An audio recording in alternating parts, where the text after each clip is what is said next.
But he was the president of the Harvard Law Review. And for those of you who don't understand, that's the top student of the top law school in the country. First African-American president of the Harvard Law Review, which meant, by the way, that he could have cashed in on that. He could have gone to be a Supreme Court clerk. He could have worked in any firm, anywhere in the world. They were all lined up. And he wanted to work in civil rights law. And I was like, doggone it. So you're gonna take the least amount of money, honey? Oh, okay, I love you. I should have known then. It's gonna be hard loving this man. But he was always that person who felt that he had a higher purpose. So that made me think about, well, what is my purpose? And why am I here? And what am I doing? And what gives me joy? What gives me passion? And that's the work that I hope that every young person and parents, that you encourage your kids to do that kind of exploration before they sink into something. Because sometimes parents, we're afraid not to, when your kids don't hop into the next thing right away. Probably because you want them out of your house and out of your basement. I understand that. But young people need to explore more before they can really answer that question, what do you want to be when you grow up? We make kids decide too soon before they've had a chance to even get to know themselves. And if we want our kids to be more than just safe, but we want them to be happy and secure in the world, they need space to figure that out. And that's scary for some parents. It was scary for mine. My mom and all her Zen-like quality, the one time I asked her straightforward what she thought, and I would have thought she would have said, do whatever you want, honey. No, what did she say? She said, make the money first and find happiness later. Because that was their generation, young people. Because that was the thing, and I realized what hubris, I wrote about it in the book, of me to talk to my parents who had sacrificed so much and gave up. They didn't know passion. Working class people, passion? What's passion? I know paycheck. I know check in the bank. I know rent paid. Passion doesn't like groceries. So this whole newfangled generation of finding your thing, my parents are like, get a job. Love you, but get a job. So yeah, that was a lot to ask of her. But she ultimately has supported me, Barack, my brother, our families, and every little thing we've done, even if she was a little scared about it. And that's another beautiful thing about my mother. And in the end, she just has your back. And that's ultimately, as parents, what we can do best for our kids is to always have their backs. Well, and there's a theme here of the flame. Because when you decided to pivot, you're applying for a new job. We're fast forwarding a bit because at this point you have young children. And you have to negotiate the terms of that job. And you've been working in a law firm, so you see, the soul-crushing hours that people work in law firms. And you did something that is extraordinary. You had a job interview. And you showed up for the job interview, the child on your head. Yeah, I did that. Well, that was a time in my life. This was child number 2, and I was facing what a lot of mostly women face, is this notion of trying to have it all. People ask me that, can you have it all? And my response is, no, no, you can't. And why should you? You were never raised that way. Would you raise a child saying, you can have everything you want? No, you can't. And if we have it all, then that means that somebody has nothing. And so, no, you can't have it all, and nor should you want to have it all. But I think that notion of having it all is the thing that crushes young couples and young women in their careers, because when you start having kids, you realize that, work doesn't necessarily accommodate your kids or your family. You know, they're still just trying to get productivity. You know, it's still sort of a man's world. Flex hours really aren't flex hours. It's just you getting half time for a full-time job. I learned that. Don't do that. Part-time work is really not what it's cracked up to be all For a the lot time. of professions, unless All you're the time. punching the clock, but most of the time they just pay you part-time and you're still doing a full-time job. So I was faced with that quandary of thinking I was supposed to have it all, but not being able to have it all. My husband was running for something at some point always, and so he was in and out, and so I got to the point where I was just done with it. I was ready. I lost my best babysitter, which was, I cried harder when she left than anything Barack has ever done to me or said to me during that period of time. When my babysitter quit, I was like, I'm done. I can't do this. And he was like, it'll be okay. And I'm like, get away from me. You will no help. You don't even know, because here it is still. I don't know whether couples are doing much better, but my brilliant, loving, kind, caring husband, we were never 50-50. There was no 50-50. You know, he changed the diaper and we cheered. And he did bath time and read a story.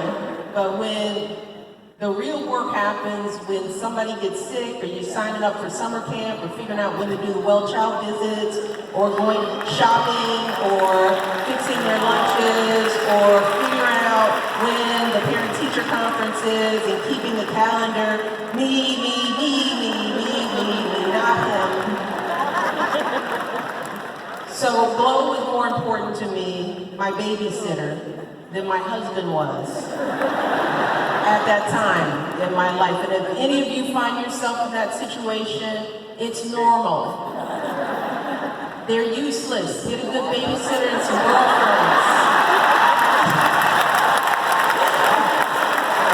I generalize. I know there are dads out there that are doing their due nowadays, and we gotta encourage that, y'all. Keep it up. But that wasn't going on in my household. So I had to decide whether I was going to quit. And I was ready to quit when somebody told me about this big vice president's job. So I went there thinking, I'm done working. So I had nothing to lose. So I was like, I'm coming up in there, I have a baby, and you are gonna see my baby, and I'm gonna ask you for like a big salary and flex time. I was just ignorant. I was just feisty, coming up in there to the president of a hospital as a VP. The new president came in, and I came in with baby, Sasha, the secretaries were holding her, and I asked for everything. Because I was like, he's gonna say no, and I'll just go home, and that'll be that. But he said yes to everything. And I was like, give me a second to think about this. Because I was not prepared for a yes. But the lesson that I learned for the handful of women out there who do have that kind of leverage, I've learned that it's important for us to push and use that leverage, because there are plenty of women who don't have that leverage. They never have the opportunity to ask for part-time or flex time, or to demand more in their salary. So a lot of times if you're in a position where you can push for other women in the workplace, and if you're a man and you hear this and you understand this and you're in charge of this stuff, we've got to make some changes in the workplace to support families, to really support them. We can do better than we're doing now. But asking for what I wanted was an important lesson that a lot of women, we don't do for ourselves. A lot of times we just try to do it all. And sometimes asking for what you need will help, and we've got to do a better job of that. So you noted that your husband was always running for something.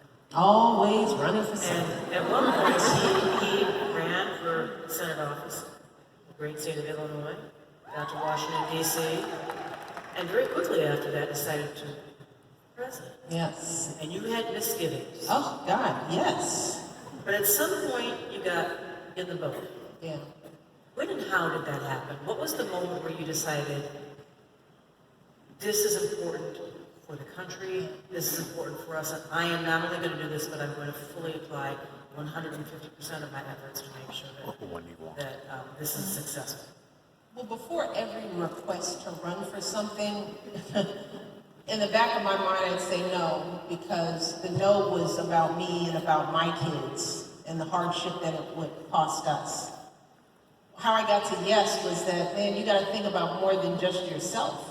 You know, this isn't just about whether you and your girls are good. If you're married to a partner who has the drive, the potential, and the skills to do it, well, then how do you say no to that? How do you know, sort of think selfishly about your own world? It's the same thing. It's like thinking that if you get out of a bad classroom with a bad teacher, that the other kids left in that class aren't still struggling. It's the same thing, same concept.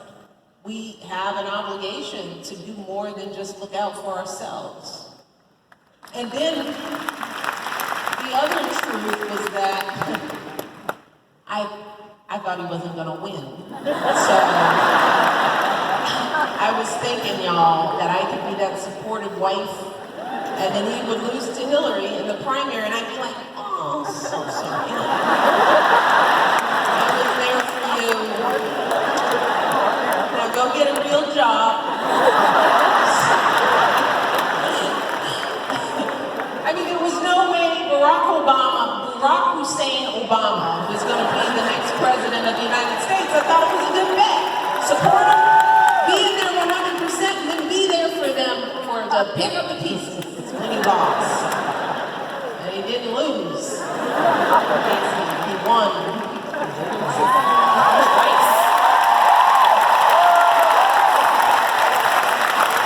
There's something like that too, and you realize he could grab that brass ring. He can do this. Yeah. He's going to do this. Our life is going to change. Yeah. You know, a presidential run is like a slow snowball that turns into an avalanche.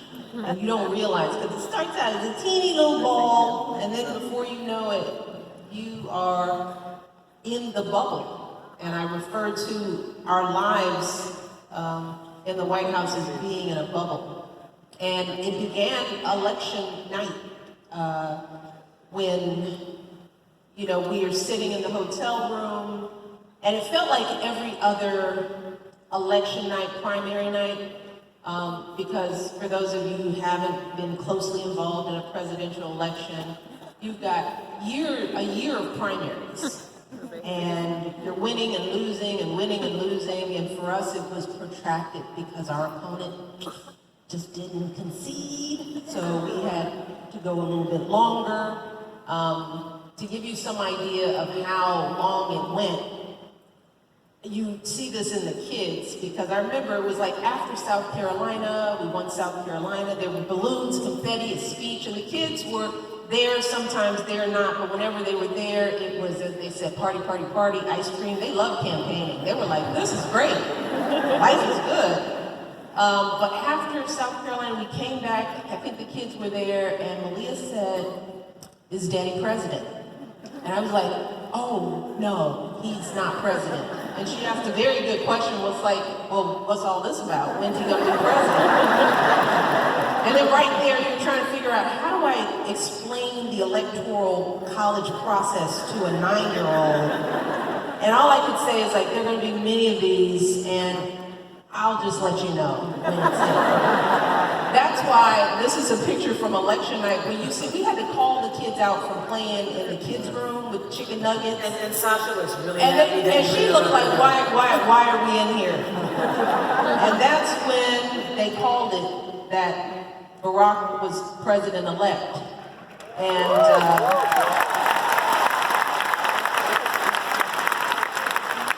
Malia was like, is he president? It's like, yeah, now he's president. And then she went off and played. She was like, okay. But in that moment, the president-elect becomes the president. Your regular detail, which we had security from the start because he was the first black president, so we had the earliest requirement for security that a candidate has ever had because of the death threats. My kids had to have it, I had to have it. But you go from that to a presidential detail, which is nothing that you would have to see it to understand what a presidential motorcade looks like. It's about 20 cars deep, usually 6 to 9 motorcycle cops, cars leading it with the main vehicle, a front lead, the president's car, back car, a cat car with armed men with machine guns, with the windows open, all in black. That's the cat team. There's a communications truck, an ambulance, where you're told they keep pints of blood in your husband's blood type. So you start realizing that this is the world you're going to be in. A press van is with you at all times, assuming that you believe in freedom of press.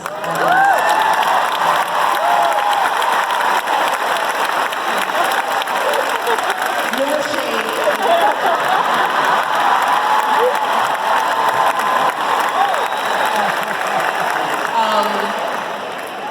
So that becomes your life. And so we are leaving the hotel for the very first time, and in a presidential motorcade, they shut everything down. Whenever the president appears anywhere, and you think you want the president in your hometown. And so you all know. It's like Obama's here, we miss school, and we didn't get home until midnight because they shut everything down. Because the cars have to continuously move without stopping anywhere. You go over a bridge, there are detail on the bridge. If you cross water, there are patrol cars in the water. It's an amazing production, and I love our Secret Service agents. They do a Herculean job. I hate it when anybody criticizes them because the amount of work it takes to protect the commander-in-chief is amazing. So here we are in this presidential motorcade, our little family going to Grant Park for the celebration, and the streets are silent. And so we're driving, and the car is quiet, we're all in our thoughts, and the girls are quiet. Until Malia says, "Dad, I don't think anybody's coming to your party." It's like, oh, poor kid. Barack and I just cracked up. It's just like, oh, yeah, no. They're all there waiting. This is going to be your life. You will never see. I've been to India twice with the president and have never seen people on the street. That's what it feels like to travel in a bubble.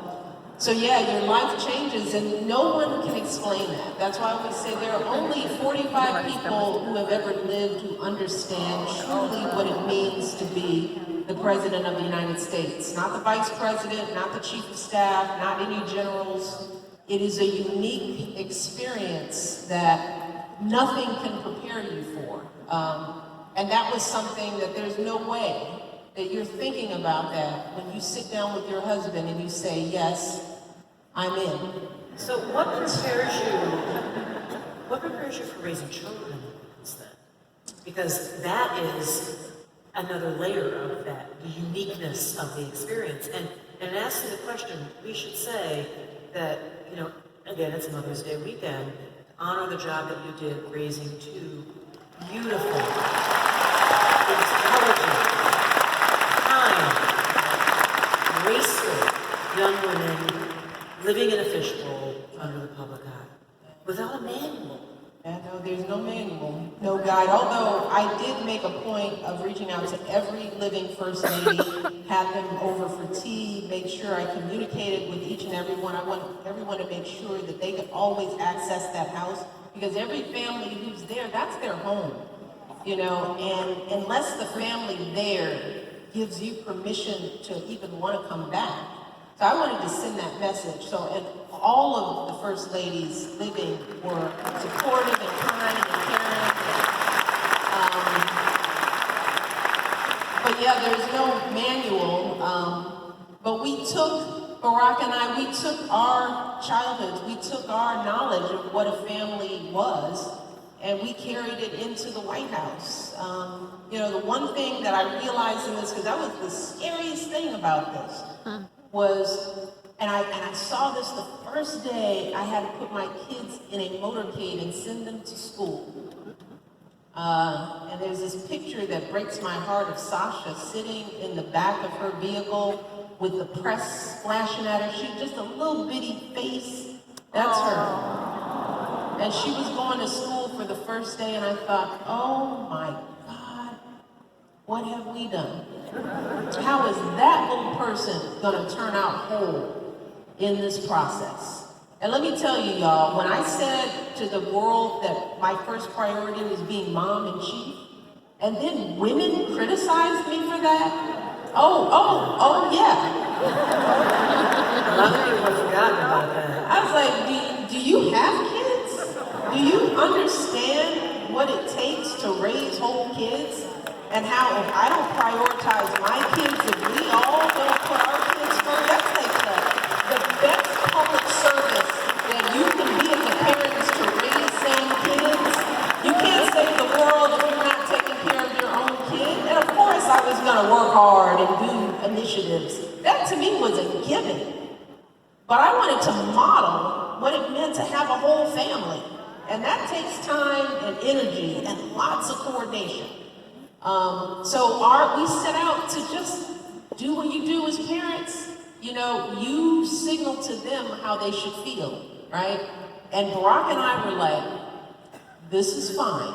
Just like my mom said, just get up. This ain't about you. You ain't the president.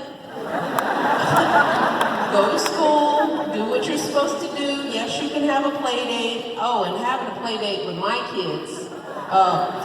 Now, I thank all the parents in the land who, you know, got that call about we need your social security number, because Sasha's coming over, and there will be a bomb dog that sniffs through, and they are going to, you have to tell the parents, they're going to need to know if you have drugs or guns, and don't lie, they're not going to take them, they just need to know where they are. This is like Sasha and Malia coming over to your house for birthday. I'm surprised my kids have any friends. And it's like, and thank you for inviting them.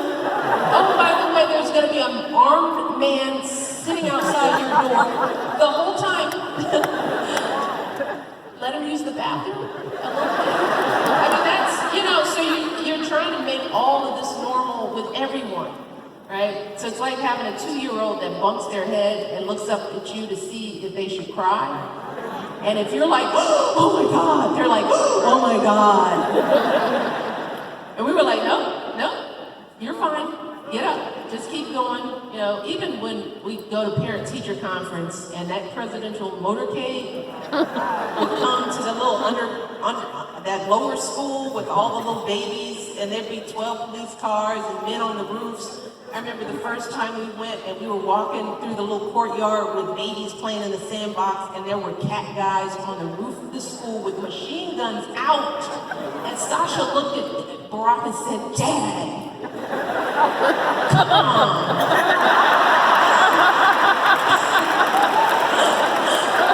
And we were just like, just go in. That's your dad's car. That they have to be here with him. Just get in there. Go to school. We spent the whole life going, you're fine. Yeah, I know this is crazy, but it's your crazy. You're gonna love it. It's gonna make you better. It's gonna make you a stronger person. We'd have all those discussions about how this was there. And then, on the other hand, I'm still that girl from the South Side, which is you are not gonna complain about living in the White House, being driven around by people.